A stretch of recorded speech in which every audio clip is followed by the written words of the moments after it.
Hey guys, welcome to Sneak Peek's first ever discussion panel. Today we'll be discussing how movies are getting divided into two parts, like the new Hunger Games film that comes out tomorrow. We have our two panelists here, it's Jillian Malone and Alex Mascareno. So let's see how this goes and let's get started. So the first point is, what is y'all's general opinion? Do you think it's a good thing or a bad thing that these films are being split up? Alex, you can go first. I honestly never actually liked having to wait a whole year for a movie to come out. And I think that's mostly because I never read the books for most of the ones that were split into two. So I think I didn't like it because I didn't want to wait. But do you have a different opinion? Yeah, so for me, I'm kind of indifferent towards it. I could go one way or the other. I think if you are a lot of these you'll see Hunger Games, Twilight, Harry Potter are the big, blockbusters that are splitting into two parts. For those, it makes sense in some senses because they are such long books and people really, that are big fans of the books really want to see the script and they really want to see the whole storyline come out. If you aren't a big fan of those books, then seeing it might not be as rewarding. It might just kind of drag on for you. So I think it depends on where you are on the spectrum there. One thing to consider would be adaptation. So as you said, like people want the book basically to be lifted on screen.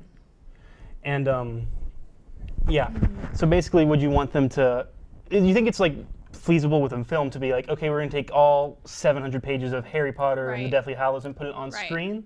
Or do you think there really should be some liberty in adaptation in knowing that the movie and the book are different mediums? See, I'm torn on that. I think for some books it works. I think for Harry Potter there were some things that I really wanted to see all of these parts to it.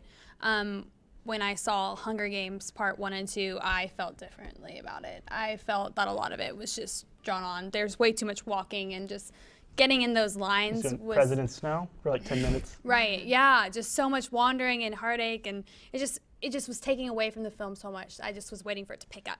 All right. Yeah, I think for the most part, I didn't like the fact that, I guess, how should I say it? You just didn't like that it was split up, or? I didn't like that I had,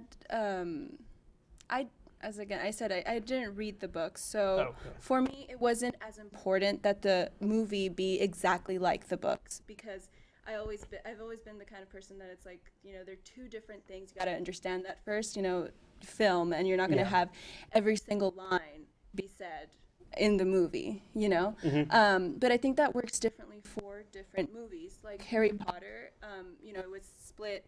Maybe I think Deathly Hallows, the first part, it was like 2/3 of the book, right? And then the last part was 1/3 of the last book, but it was something that went on for so many years that it was kind of like they had to work on that last movie being very detailed and very... It's all climax, really. Exactly. Yeah.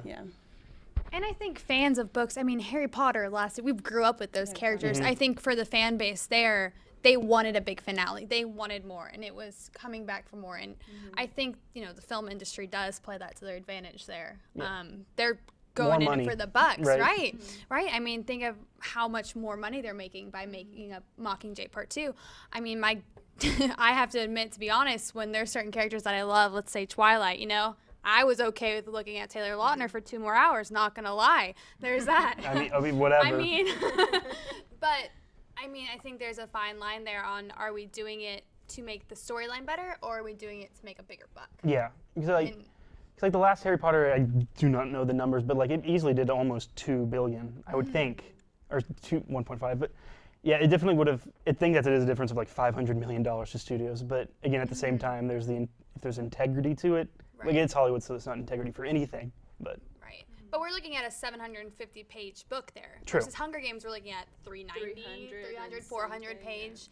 Where's the integrity there? Is that done purely for the storyline, or was that just done for the bucks? I think we'll see this weekend. One thing I think that can be interesting with Hunger Games is that because the books are done through first-person perspective, so when I heard the Mockingjay 2 parts, I was like, oh, this could work.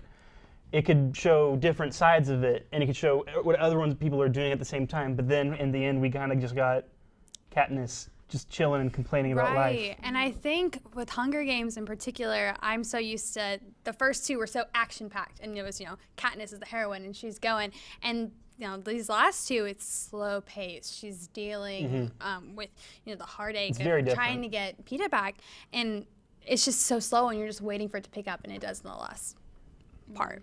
I think as far as, for me, I feel like I always need some sort of closure, and you don't always get closure with these movies. There's that, kind of like teaser, like teasing culture, I guess you could say that, people want to expect more and like they like the anticipation.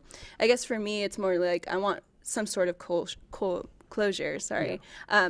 So for example, like the Marvel movies, they have separate different ones, but each one is its own story and it concludes. I don't know if that makes sense. It has, I know what you mean. It has its own ending, and then it continues, but it's a start of a new story. Well, one thing to note is that the helps. next Avengers movie is going to be in 2 parts, so they're now doing that also with Marvel movies. Yeah, which kind of, I don't know. It's like it's starting a trend that I don't know if it's for the better, but I mean, they are working with a fan base, and I feel like when you're working with a fan base, you work for them, so the fan base wants to drag on the series as much as they want to, because they just want to experience it more, I get it.